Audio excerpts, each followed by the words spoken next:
তুই আমার পায়ে হাত দিলি, এতে আল্লাহ বেজার হবি নাই? আল্লাহ তো আমার এই জন্যে জাহান্নামে পাঠাই দেবে। মামা কয়েন কি আপনি জাহান্নামে যাবেন কিরপিন মামা? কি করছো টুম্পা? তুমি কি আমাকে লাফাঙ্গা সাওয়াল মনে করছো নাকি যে পিরাম করবে একজনের সাথে বিয়ে করবো অন্য একজনকে? আপনার কাছে গিয়ে কি আমি নালিশ করেছি যে আমার স্বামীর সংসারে আমি খুব দুঃখে কষ্টে আছি, আপনি একবার এসে আমারে দেখে যান আমার কত বড় সর্বনাশ হয়েছে? কইছিলাম কোনোদিন? তুমি তাক গিয়ে বলো, তাক বুঝা কও চেয়ারম্যান সাহেবের সাথে আমার কথা হয়েছে, সাবধান হও। আশিক ভাই আমার মারিছে। আশিক তো খামাখা মারিছে। না খামাখা বলতে খামাখাই, ওই যে আমি দোকানে বসে বসে রয়েছি ওই কদম চাচার পাশে, আমি পার পা দিয়ে একটু চা খাচ্ছিলাম। ঠিক কাজ করেছে, একদম ঠিক কাজ করেছে।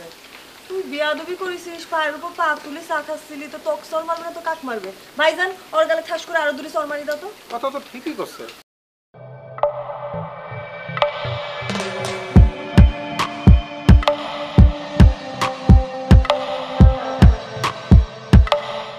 আপনি কি এখনো বাইসে আছেন?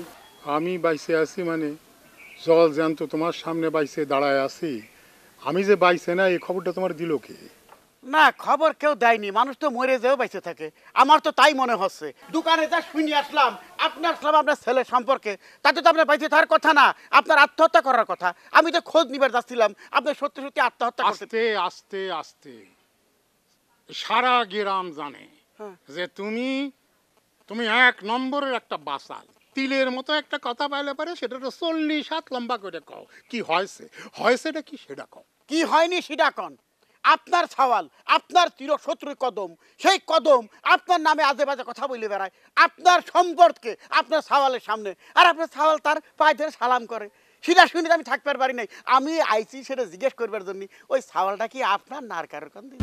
বেয়াদবের মতো কথা বইলো না, সেখানে কিছু বলতে পারো না কদম রে। এখন বেয়াদবি করতেছো একজন শিক্ষকের সামনে। যাও এখান থেকে, যাও করছি। আমি আরেকখান কথা করছি। কি? আমি তো শুনিছি ওর জন্ম হয়েছে হাসপাতালে। তুমি বেয়াদব, তুমি এখান থেকে যাও। না আপনি মাস্টার মানুষ, আপনার সওয়াল তো ওরকম হইতে পারে না। চুপ! তোমাদের মতন বেয়াদব খারাপ লোক এই গ্রামটারে নষ্ট করছে, এই দেশটারে নষ্ট করে দিচ্ছে। আশ্চর্য। আসসালামু আলাইকুম। এই আমি যে তোমাকে এতবার করে ফোন দিচ্ছি, তুমি আমার ফোন ধরতেছো না কিসের জন্য? তুমি আমাকে ফোন দেছো? কই আমি তো টের পাইনি। টের পাবা কিসের জন্য? কি নিয়ে ব্যস্ত থাকো তা তো বুঝতে পারতেছি না। কি নিয়ে ব্যস্ত আজকাল তুমি? কই এরকম ব্যস্ত তো আমার নাই। একদম মিথ্যে কথা কবা না।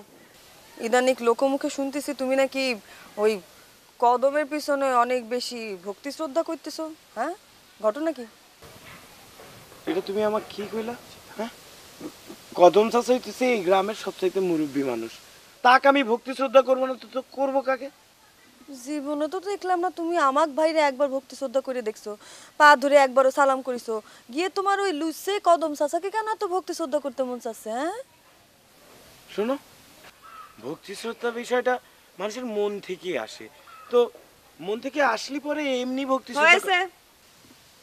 ঘটনা আমি বুঝতে পারতেছি। ঘটনা হচ্ছে টুম্পা, মানে ওই কদম চাচার মাইয়া, তাই না? টুম্পার তো আশপাশে কোনো ভাই বোন নাই। টুম্পাক যদি তুমি বিয়ে করে ওই বাড়ির জামাই হও, তাহলে পায়ের উপর পা তুলে খাতে পারবে। তোমার মন মানসিকতা এত ছোট। সি সি সি সি সি সি সি এই মন মানসিকতা। তুমি আমাকে এগুলো কি বলতেছো? হ্যাঁ, আমি টুম্পাক বিয়ে করবো সয় সম্পত্তির জন্য? হ্যাঁ, আমি তা কেন ভক্তি শ্রদ্ধা করতে আছি আমি সেটা এখন তোমাকে বলতে পারবো না। তুমি বোঝার চেষ্টা করো, সময় হলে পরে আমি তোমার সবকিছু খুলে বলবো না। বিষয় অন্য আরেকটা, এটা সব কথা সব জায়গায় বলা যায় না।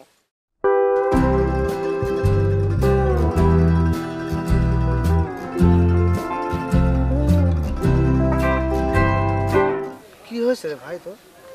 আমার কি আবার হবে? না কি শুনতেছি, তুই নাকি আজকাল লোকজনের গায়ে হাত তোলা শুরু করেছিস? কেউ যদি ভুল করে তাহলে তো তারে শাস্তি দিতে হবে। এই তো আসল কথা করেছিস। কেউ ভুল করলি তাকে প্রথম বোঝাতে হবে, না বুঝলি পরে শাস্তি দিতে হবে। এই যে তুই যে ভুলটা করতেছিস, আমি শুধুমাত্র সেই জন্য তোকে আমি বুঝাই করছি। তোর কি হয়েছে আমাকে বলতো? তুই কিসের জন্য এই কদম আলীর সাথে উঠা বসা করতেছিস? তুই কদম আলী সম্পর্কে কোনো ধারণা আছে? ভাই তুই কার সওয়াল? তুই জালাল স্যারের সওয়াল।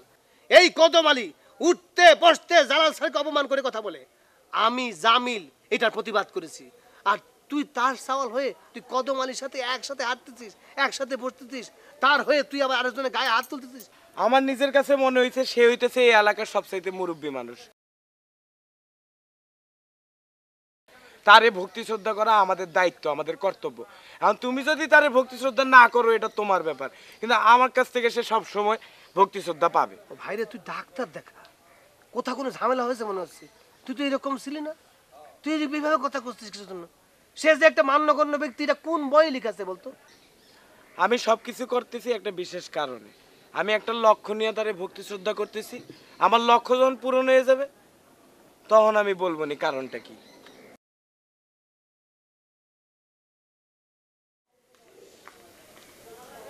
মিলতেছে না কিছু।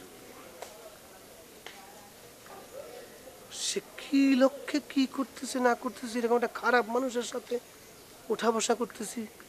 স্যার আপনি তো আমাকে ভালো করে জানেন এবং চেনেন, মানে আমি আপনার স্নেহভাজন। আজকে যে আমি চেয়ারম্যান হয়েছি স্যার, আপনার সামনে কব না, সেটা মানুষ জানে যে আপনার একটা স্নেহ আমার উপর আছে, একটা স্নেহের হাত আছে। স্যার বর্তমান যে ঘটনাগুলি ঘটতেছে এবং সেই ঘটনার মূল নায়ক হচ্ছে কি আশিক।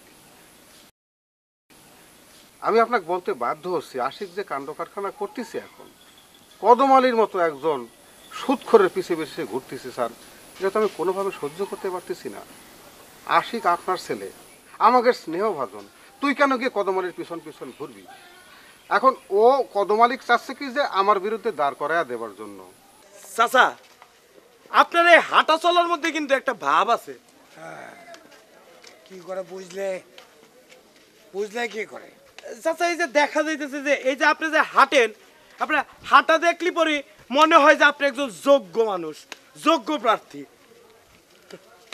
তোমার কথা শুনে খুব ভালো লাগে। এই যে আমাকে সাত্তার চেয়ারম্যান, ওর হাতে ছাতি দেন, লাঠি দেন আর লোহা দেন, ওর হাঁটা চলা দেখলি পরে মনে হয় ও ভিক্ষা করতে পারিছে। চমৎকার কথা বলেছ। এই জন্য আমি তোমার একটা চকলেট যদি আশেপাশে থাকে তাই কিনে নিয়ে আসো, সেটা আমি তোমার খাওয়াই দেবো। চাচা, আমি করছিলাম কি, ওই সামনে তো নির্বাচন, তো আমি আপনার হয়ে নির্বাচন করব, আপনারে দাঁড় করিয়ে দেব। আমার মনে হয় কি স্যার যে যে সঙ্গদোষে যেমন লোহা ভাসে, সঙ্গদোষে খারাপ হয়ে যাচ্ছে ছেলেটা। আমার মনে হয় স্যার আপনি ওকে ঢাকা পাঠিয়ে দেন, তাহলে বড় ভালো থাকবে ওখানে, গ্রামের এই মানে অসৎ সঙ্গের সাথে সে মিশতে পারবি না স্যার। না না, আমি ঠিক বুঝতে পারতেছি চেয়ারম্যান, আমি বুঝতে পারতেছি। ছোট গ্রাম, সব খবরই তো প্রায় আমার কাছে আসে, আসে না তা না। বোঝো, আমি একটা স্কুলের শিক্ষক, কত ছাত্রকে আমি মানুষ করে তৈরি করছি। আমি মানুষ গড়ার কারিগর। তার ছেলে, তার সংস্কৃতিতে তার আমি মানুষ করতে পারলাম না। ওর মতো একটা লোক, তুমি বলো, ওর মতো একটা লোক, তার সাথে আমার ছেলের থাকার কথা, যাওয়ার কথা, তার উপদেষ্টা হওয়ার কথা না। আমার তো এই কথা শুনলে আমার বুক ফেটে যায়। কিন্তু আমি তোমাদের মাস্টার, কি করব কও? ঠিক আছে, তুমি যখন বললা, আমিও চাচ্ছি আমার ছেলেরে আমি কোথাও পাঠায় দেব, ঢাকাতেই পাঠায় দেব। যদি সে মানুষ হতে পারে ভালো, না পারলে পরে আমার চোখের সামনে আসার তার কোনো দরকারই নেই। আর শোনো শোনো, তুমি কোনো চিন্তা করো না, তুমি ভালো মানুষ। যেই দাঁড়াক তোমার বিরুদ্ধে, যে দাঁড়াক, তাতে কিচ্ছু আসবে যাবে না। আমাদের ভালোবাসা, স্নেহ, মমত্ব সমস্ত তোমার প্রতি ছায়ার মতো থাকবে। আল্লাহর মর্জি, ইনশাআল্লাহ তুমি আগামী নির্বাচনও পাশ করবা। তবে একটা কথা চেয়ারম্যান, আমি মাস্টার হয়ে উপদেশ দেওয়ার একটা অভ্যাস আমার দাঁড়ায় গেছে। কথাটা বুঝতে পারিস? আমি তোমার একটা কথা বলতেছি, আগামী 12 ইনশাআল্লাহ তুমি চেয়ারম্যান হবা, কারণ আমাদের দোয়া আছে তোমার প্রতি, গ্রামবাসীর দোয়া আছে তোমার প্রতি। না চাচা, এই পুরা গ্রামে আপনার মতো যোগ্য মানুষ, আপনার মতো গণ্যমান্য মানুষ আর কেউ আছে? আপনি যেই পরিমাণ টাকা পয়সা নির্বাচনে খরচ করতে পারবেন, আর কি কেউ পারবে? এটা তো বুঝতে পারিস, এই জন্য তোমাকে কম করে হইল 4টা চুমাতা ভাবছে।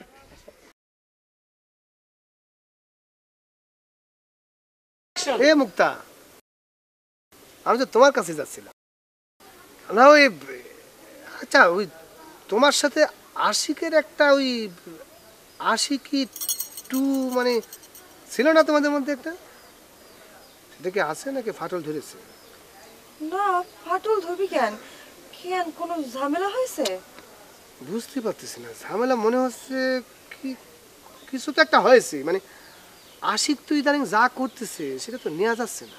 কি করতেছে? আরে ওই যে কদম আলী, মানে তার সম্পর্কে তো তোমার ধারণা আছে। এরকম জঘন্য মানুষ তো আমাদের গ্রামে আর দ্বিতীয় মানুষটি নেই। সেই মানুষের সাথে এই আশিক এখন উঠা বসা করতেছে, ফুসুর ফুসুর করতেছে। আমার মনে হচ্ছে আশিক এখন সেই মানুষের প্রধান উপদেষ্টা। এই বিষয়টা সম্পর্কে আমিও কয়েকজনের মুখ থেকে শুনেছি। শুনিস না? হ্যাঁ, আজকাল নাকি আশিক কদম আলীকে খুব ভক্তি শ্রদ্ধা করতেছে, কিন্তু আসল ঘটনাটা কি সেটা কিন্তু আমি এখনো জানতে পারিনি। কি করছো তুমি? তুমি জানতে পারবা, তুমি জানতে পারলে তো আমিও জানতে পারতাম। সমস্যা তো সেখানে, জানতে পারতেছি না কিসের জন্য। আমি তাকে কয়েকবার প্রশ্ন করেছিলাম, কিন্তু সে বলতেছে বিশেষ একটা কারণ আছে। সেটাই আমার মানে আতঙ্কের ব্যাপার হয়ে গেছে, বুঝতে পারিস? সেই জন্য আমি তোমাকে জিজ্ঞেস করলাম। না না, ডোন্ট মাইন্ড প্লিজ। হ্যাঁ, না না জামিল ভাই। আচ্ছা, তুমি জানতে পারলে আমাকে একটু জানাবা। হ্যাঁ, জি। ব্যাপারটা আমাকে ভাবাচ্ছে খুব। সরি, তোমাকে বিরক্ত করলাম, কিছু মনে করো না। হ্যাঁ, আসি।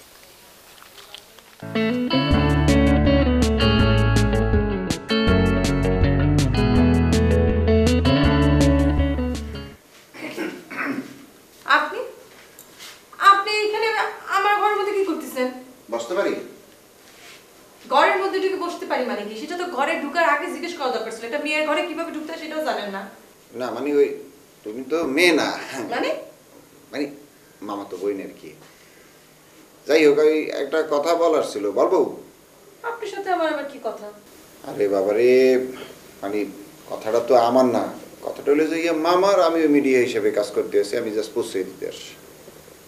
হয়েছে, কত ভক্তি শ্রদ্ধা দেখাতে হবে না। কি কি কথা আপনার সাথে আমার? হ্যাঁ, কি কথা পৌঁছাতে আসছেন? মানে কথাটা হলো যে তুমি যে ওই যে একটা বাহাত্রা পোলার সাথে মেশো, ওই যে জামিরের সাথে একটা ডিস্টার্ব, এই ডিস্টার্বের সাথে মেশো, এটা মামাই টার পেয়ে গেছে এবং সে খুব মাইন্ড করছে। তার কথা হলো যে আমার মেয়ে কেন একটা আত্রা ফাত্রা লেগে চলবে? একটা খাড়া পোলা, একটা লম্বা চুরুলি একটা কথা ছিল। তারপরে এদিক সেদিক যায় সে। তো এইটা শূন্য মামাই খুব কষ্ট পাইছে। কষ্ট পাইয়ে মামাই তো তোমার ডাইরেক্ট বলতে পারে না। মামাই বলছে যে আমি সামনে গেলে হয়তো অজ্ঞান হয়ে যেতে পারি, জিদ দে বাবা, তুমি যাও, যাই একটু সুন্দর করে তারে বুঝিয়ে বলো, সে যাতে তার সাথে না মেশে। আপনার কথা শেষ হয়েছে? না, আর একটু আছে। সেটা হলো যে মানে এটা আমার কথা না, এটা হলো যে মামারই কথা। তো মানে মামার কথা হলো যে আমার মেয়ে এখন বড় হয়েছে, ডাঙ্গর হয়ে গেছে, এখন তার বিয়ে শাদী দরকার। তো আমায় চাইতেছে যে আমি আমার মেয়েকে, মানে আমার মেয়ে যাতে ঘরেই থাকে, বিয়ের পরে যাতে ঘরে থাকে। তো সেটা কিভাবে? এটা মামা আর কি চাইতেছে যে আমার সাথে আর কি। এটা আমি চাই না, আমি আবার এইসবের মধ্যে নাই। আমার কথা হলো আমি তো জানি যে জামিলের সাথে একটা সম্পর্ক চলতেছে। এখন মামায় যেহেতু বইয়া ফেলেছে, তুমি যদি এখন 5 জনের সাথেও তুমি প্রেম করে বেরো, আমি তো মামার কথা ফালাই দিতে পারি না, কারণ মামা একজন সম্মানী মানুষ। আমি মামারে কষ্ট দিতে পারবো না, কিন্তু আমার মনের মধ্যে এসব নাই। কথা শেষ হয়েছে তো?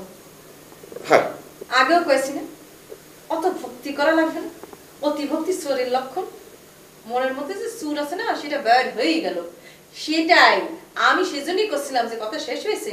পরে তো ঠিকই লাইনে আসলেন যে আমারে আসলে আপনি বিয়ে করতে চান। সেটা নানা অজুহাতে আব্বারে দিয়ে, আব্বার অজুহাতে সুতোয় আমার কাছে সেই প্রস্তাব পেশ করতে এসেছেন, তাই না?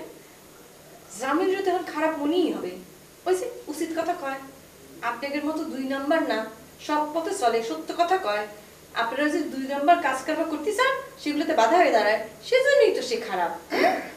পোলা খারাপ এসব কয়ে আমার আব্বার কান ভারী করতেছেন, সেসব আমি খুব ভালো বুঝতেছি।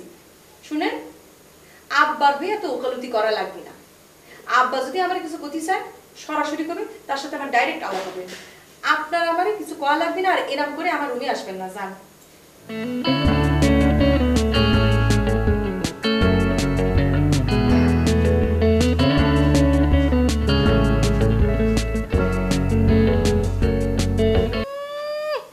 চেহারাটা এমন করেছে যেন ভাজা মাছটি উল্টে খেতে জানে না। আসলে মাছ আকারে বাজার করে শিকার করে করে।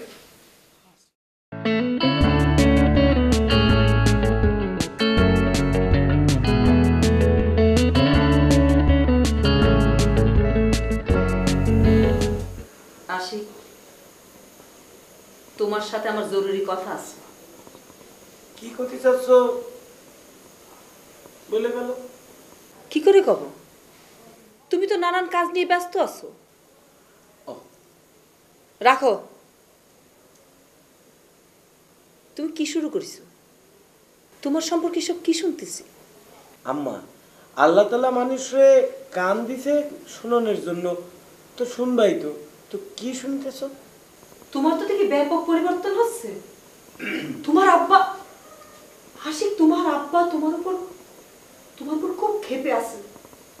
তুমি এটা কি করে করলে? যে লোকটা তোমার আব্বারে ছোট করে কথা কয়, তারা তুমি ভক্তি শ্রদ্ধা করতেছে কিসের জন্য? এগুলো তুমি কি করছো আমারে? হ্যাঁ, ওই লোক আব্বারে ছোট করে কথা বলে, এটা ওই লোকের সমস্যা। তাই বলে সে মুরব্বী মানুষ, আমি তাক সম্মান করব না? তো তুমি আমাকে ভুল করতে বলতেছো? আরে সম্মান করতে তো না করতেছি না, ভক্তি করতে না করতেছি না, কিন্তু অতি ভক্তিটা কিসের জন্য করতেছো সেটাই তো বুঝতে পারতেছি না। গ্রামের সবাই তার সাথে বেয়াদবি করে কথা বলে, কেউ তাকে সম্মান করে না। সে আব্বা আজে বাজে কথা বলে, সেটা আমি জানি। যে কুটু কথা বলবে সে মুরব্বী মানুষ, তাই বলি কি আমি তার সাথে যে খারাপ কথা বলবো, কটু কথা বলবো? ও আল্লাহ, তুমি তো দেখি মহা জ্ঞানী হয়ে গেছো। হ্যাঁ, যে মানুষটা গ্রামের তোমার আব্বার মতন একজন সম্মানী লোককে এভাবে অসম্মান করে কথা কয়, ছোট করে কথা করছে, মন্দ কথা করছে, অপমান করতেছে, তুমি তার সাথে প্রতিবাদ না করে আব্বার পক্ষ হয়ে তুমি কি করলা? তার পায়ে ধরে সালাম করলা, তার পাশে পাশে ঘুরঘুর করতেছো। এটা সহ্য করতে হবে? আম্মা, কি হয়েছে? আমি তোমাকে একটা কথা বলি। আমি যে ভক্তি শ্রদ্ধা করতেছি সেটার পিছনে একটা কারণ আছে। সেই কারণ আমি তোমাকে পরে খুলে বলবো না। এখন আমাকে মানা করো না যে তার পিছে পিছে ঘুরতে না, আমার তার সাথে সাথেই থাকতে হবে।